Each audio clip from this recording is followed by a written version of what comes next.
Hey, this is Rick Becker with End Property Tax and Unfair Property Tax. Website is endpropertytax.com. Let's click on that. There you go.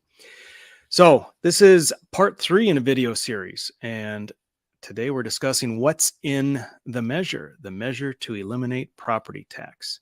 So I'm going to go through that with you right now. The measure is actually very simple. It's a couple pages.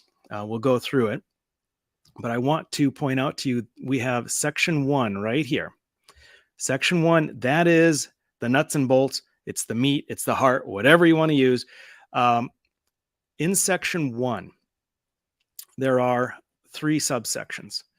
Okay, the first one says that property tax may not be raised anymore.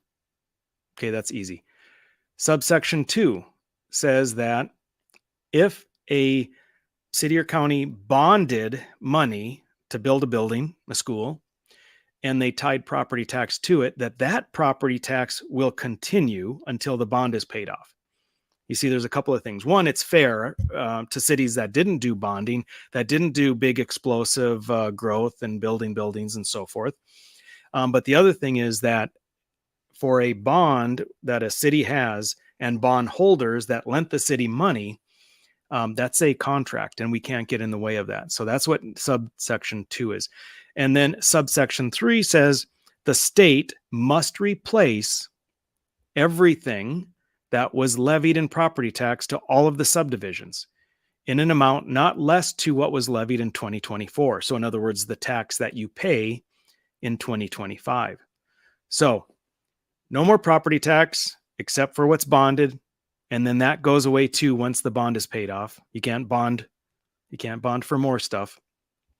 And the state has to replace everything up through the 2024 levied property tax, the amount you paid in 2025. Okay, that's section 1. That's really the gist of it. Section 2, you can see, is a much lengthier section. And really, there's only one thing we're changing, believe it or not. And that is in subsection 2 of section 2, it said taxable property, but you see property is not taxed anymore. So we have to change that to real property. So that one word change is the whole reason for this section 2.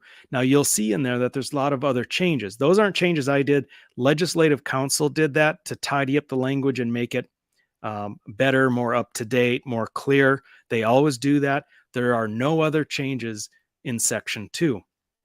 Section 3, you'll see right down here. This is also something that can be confusing. It looks there's a lot of stuff going on in here. We're changing, it appears we're changing the amount of debt that a city or county can go into. You see, a city or county is limited on how much debt they can take on based on the value of the property as a percentage of the value of the property. We are changing from assessed value, because if you're not being taxed on your property, it doesn't have an assessed value. We're changing to a full and true value. Because assessed value is half as much as a full and true value, if we didn't make these little changes in here, it would dramatically change. It would double the amount that a city or county, double the debt a city or county could take on.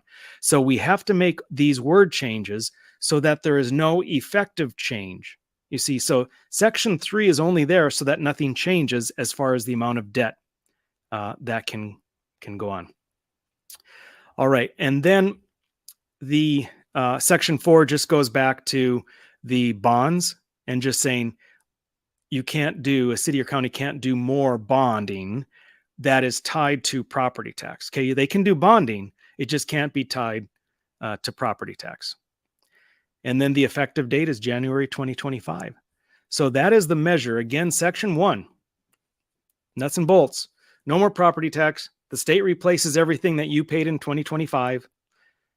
And general obligation bond property tax, which is a very small percentage, by the way, of all property tax, that will remain in place until the bond is paid off. That's it. Thank you for hopping on.